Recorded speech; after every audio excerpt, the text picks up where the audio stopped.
బట్టతలతో బాధపడుతున్నారా? ఆధునితనమైన పద్ధతిలో hair transplantation చేయబడును. Face clinic, Hyderabad. నమస్తే, వెల్కమ్ టు సుమన్ టీవీ. బంగారం ధరలు అలాగే వెండి ధరలు రోజు రోజుకు పరుగులు పెడుతూనే వస్తున్నాయి. ప్రతిరోజు కూడా బంగారం ధరలు కొండెక్కి కూర్చుంటున్నాయి. మనం గత సంవత్సరంతో పోల్చుకుంటే ఈ సంవత్సరం కేవలం 4 నెలల కాలంలోనే బంగారం ధర తులంపై 10,000 చొప్పున పెరుగుతూ వచ్చింది. ఎందుకు ఈ రకంగా బంగారం ధరలు ఇంత ఫాస్ట్గా పెరుగుతూ వస్తున్నాయి? దీనికి కారణాలు ఏంటి? సో ఈ సంవత్సరం మొత్తం మీద ఎంతవరకు బంగారం ధరలు వెళ్ళే అవకాశం ఉంటుంది అనే విషయాన్ని తెలియజేసేందుకు మనతో పాటు లైవ్ కాల్లో సిద్ధంగా ఉన్నారు బిజినెస్ అనలిస్ట్ ప్రశాంత్ గారు. ప్రశాంత్ గారు, నమస్తే అండి. నమస్తే అండి. సార్, ఈ ఏడాది మనం జనవరి నెలలో చూసుకున్నట్లయితే బంగారం ధర 65,200 ఉంటే ఏప్రిల్ వచ్చే వరకు 75,000 వరకు వచ్చేసింది సార్. దాదాపుగా 10,000 రూపాయల వరకు పెరిగింది కేవలం 4 నెలల్లో మాత్రమే. ఇంత ఫాస్ట్గా పెరగడం అనేది గతంలో ఎప్పుడు మనం చూసినటువంటి దాఖలాలు లేవు. ఎందుకు ఇంత ఫాస్ట్గా పెరుగుతూ వస్తుంది బంగారం? మనం గతంలో మాట్లాడుకున్నట్టండి, మనకు బంగారం అనేది ఒక ఆర్థిక అనిశ్చితి వాతావరణంలో హెడ్జ్ అగైన్స్ట్ ఇన్ఫ్లేషన్ అంటారు ఇంగ్లీష్లో. ఒక హెడ్జ్గా వాడతారు. అంటే ఆర్థిక అనిశ్చితి ఉన్నప్పుడు మనకు భౌగోళికంగా మొత్తం ప్రపంచవ్యాప్తంగా రాజకీయ పరిస్థితులు కానీ ఇంకా ఏదైనా అనిశ్చితి వాతావరణం ఉన్నప్పుడు ముదపరులు కానీ దేశాలు కానీ అందరూ కూడా ఒక సేఫెస్ట్ ఇన్వెస్ట్మెంట్గా బంగారాన్ని భావిస్తారండి. సో మనకు బంగారం యొక్క ధరకు 2 సంవత్సరాలుగా మనం చాలాసార్లు విశ్లేషించాము. మనకు బంగారం యొక్క ధరకి ఒక డాలర్ ఇండెక్స్ వాల్యూ అంటారండి. డాలర్ ఇండెక్స్ వాల్యూ ప్లస్ అమెరికాలో ఉన్న ఆర్థిక అనిశ్చితికి మనకు ఎప్పుడు డైరెక్ట్ లింక్ ఉంటుంది. ఎందుకంటే సాధారణంగా ప్రపంచవ్యాప్తంగా మనము ఎక్కువగా ముదుపు చేసుకునే దేశాలు యుఎస్ కరెన్సీలో అండి, యుఎస్ డాలర్స్ గా. అటువంటి యుఎస్ కరెన్సీ మనకు వీక్ అవుతున్నప్పుడు కానీ లేదా యుఎస్ లో ఉన్న ఆర్థిక అనిశ్చితి అంటే ఇప్పుడు వాళ్ళు ఫెడరల్ రేట్స్ తగ్గియకపోవడము, దాని కారణాల వల్ల ప్రపంచవ్యాప్తంగా కూడా అందరూ సేఫెస్ట్ ఇన్వెస్ట్మెంట్ పెట్టుకుందాం అనిశ్చితి వచ్చినప్పుడు అనుకున్నప్పుడు బంగారం వైపు చూశారు. గత 2 సంవత్సరాలుగా కేవలం దేశాలు మాత్రమే ప్రతి సంవత్సరం 1000 టన్నుల పైగా బంగారాన్ని కేవలం బిస్కెట్ల రూపంలో తీసుకుని దాచుకున్నారు. సో ఇంత పెద్ద మొత్తం బంగారాన్ని దేశాలు కొనడం స్టార్ట్ చేసినప్పుడు అలాగే రీటైల్లో ఎప్పుడు ఉంటుంది బంగారానికి డిమాండ్. సో ఇలాంటి అనిశ్చితి వాతావరణం మనకు నెలకొల్కినప్పుడు ఈ బంగారం ధర పెరుగుతూ వస్తుంది. అలాగే మనం 2 సంవత్సరాలుగా మనం చూసాము బంగారం అనేది స్టేబుల్ గా పెరుగుతూ వచ్చింది. ఈ 4 నెలల్లో ఎలా అయితే ఇన్వెస్టర్లు ఎంత దూరం వేచి చూశారో వాళ్ళందరూ కూడా కొనడం స్టార్ట్ చేశారు. నేను ముందు చెప్పినట్టు దేశాలు కూడా బంగారాన్ని పర్చేస్ రిజర్వ్ రేషియోస్ పెంచుకున్నారు. వాటి కారణంగా బంగారం అనేది రేట్లు అంతకింత పెరుగుతూ వస్తుంది. అంటే అంతర్జాతీయంగా నెలకొన్నటువంటి ఉద్రిక్త పరిస్థితులు కానివ్వచ్చు, యుద్ధాలు కావచ్చు, ఇవి కూడా కారణమయ్యే అవకాశం ఉందా? బంగారం పెరిగితే డెఫినెట్ గా దాంతో పాటుగా వెండి కూడా పెరగాల్సిన అవసరం ఉంటుందంటారా? మంచి ప్రశ్న అడిగారు. ఫస్ట్ ప్రశ్న ఏంటంటే ఆర్థిక అనిశ్చితి కాదండి, మనకు రాజకీయ సమస్యలు, భౌగోళిక సమస్యలు, దేశాల మధ్య సంబంధాలు, యుద్ధాలు. ఇప్పుడు ఫర్ ఎగ్జాంపుల్ ఇండియా, మరి మీరు ఇరాన్ లాంటి దేశాలు వెళ్ళాలంటే మాకు చెప్పకుండా వెళ్ళొద్దు అనడం, ప్రతిదీ కూడా ఒక అనిశ్చితి వాతావరణం ఉంటుంది. అలా వాతావరణం చాలా ట్రాన్సాక్షన్స్ మీద ఇంపాక్ట్ ఉంటుంది. సో గ్లోబల్ గా కామన్ గా ట్రేడ్ అయ్యే ఒక బలమైన ఇండెక్స్, బలమైన కరెన్సీ బంగారం అండి. సో ఈరోజు యుఎస్ కరెన్సీ బలంగా ఉండొచ్చు, గ్రేట్ బ్రిటన్ పౌండ్ లేదా యూరో బలంగా ఉండొచ్చు, యూనో చైనా కరెన్సీ బలంగా ఉండొచ్చు. కానీ ఎప్పటికి కూడా వాటన్నిటికి కూడా పవర్ఫుల్ గా చాలా సేఫెస్ట్ గా చూసేది బంగారం.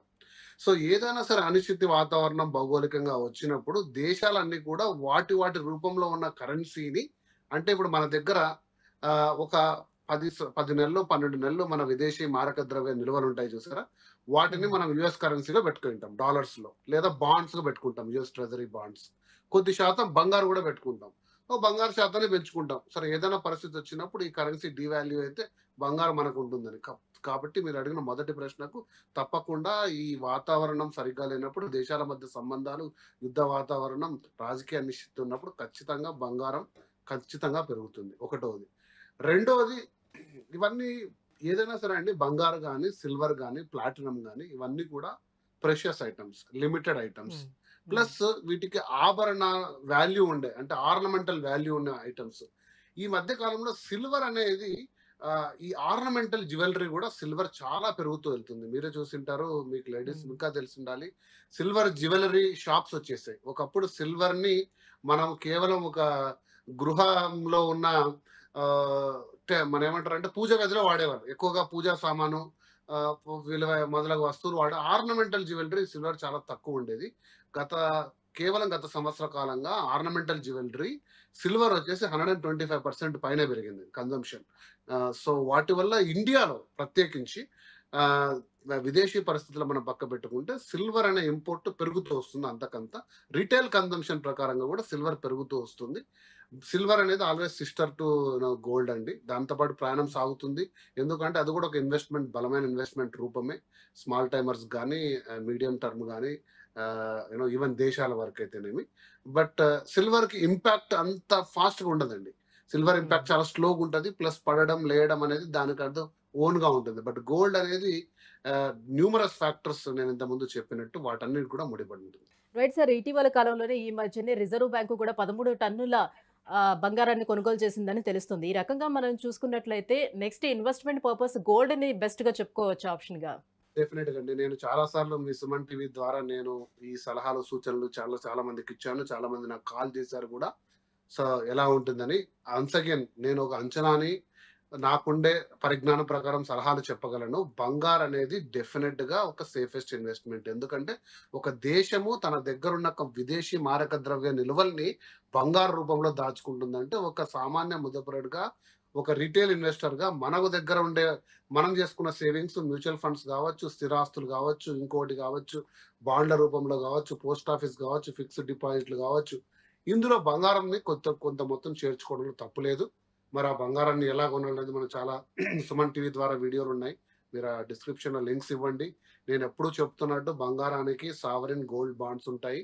మీరు ప్రత్యేకించి వాటిని తీసుకొని వాటిని భద్రత వైపు మీరు ఎక్కువగా చూసుకోవాల్సి ఉంటుంది. ఎందుకంటే 24 క్యారెట్ బంగారాన్ని మీరు ఆభరణంగా వాడరు.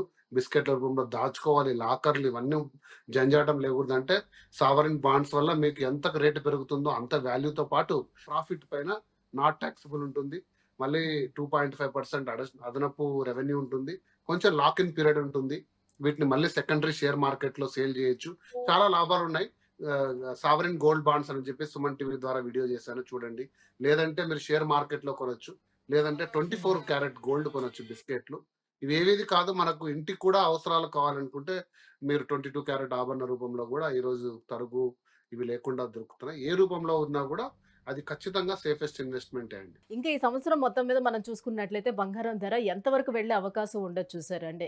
అంటే వెళ్ళి ఎక్కడైనా ఒక దగ్గర స్టాప్ అవుతుందా అసలు?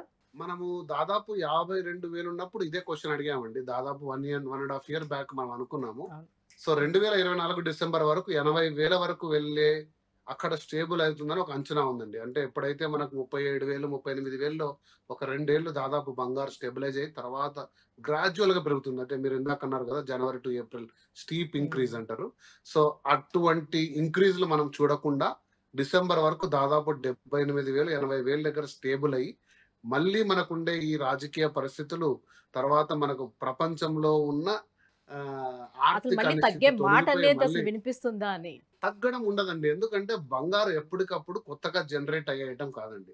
బంగారు అనేది మీరు నాకు తెలిసి కొన్ని సంవత్సరాల్లో ప్రపంచంలో ఉన్న అన్ని బంగారు మైనింగ్ అయిపోతుంది. అంటే తీయలేము ఇంకా. అంటే బంగారు తీయడానికి లోపలికి వెళ్తే దానికి గ్రాము ఖరీదు 6,000 రూపాయలు అయితే తీయడానికి 8,000 అయింది అనుకోండి మన ఖర్చు. ఆ రోజు బంగారు మైనింగ్ చేయడం ఆపేస్తాం. ఎందుకంటే అంత లోతుకు మనం తీయలేదు. సో ప్రపంచంలో బంగారు లిమిటెడ్. లిమిటెడ్ ఉన్నప్పుడు ఏమవుతుందంటే ఉన్న బంగారే రీసైకిల్ అవుతూ ఉంటుంది. రీసైకిల్ ఉన్నప్పుడు కొత్త బంగారం రానప్పుడు డిమాండ్ తగ్గే ఆస్కారం లేదు.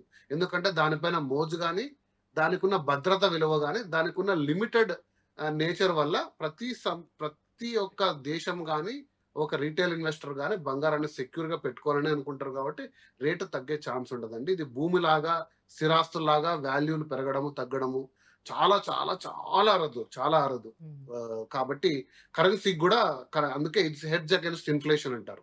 సో మనకు మాంద్య పరిస్థితులు వచ్చినప్పుడు దీన్ని సేఫెస్ట్ బెట్ గా వాడతారు. కాబట్టి ఇది పడిపోవడం అనేది దాదాపుగా అంటే ఊహించదగని విషయం. Right, thank you so much sir. బంగారు ధరల గురించి మీ అనాలిసిస్ మాకు తెలియజేసినందుకు థ్యాంక్ యూ. సుమన్ టీవీలో మీ పర్సనల్ అండ్ బిజినెస్ ప్రమోషన్స్ కోసం కింది నెంబర్కి కాంటాక్ట్ చేయండి.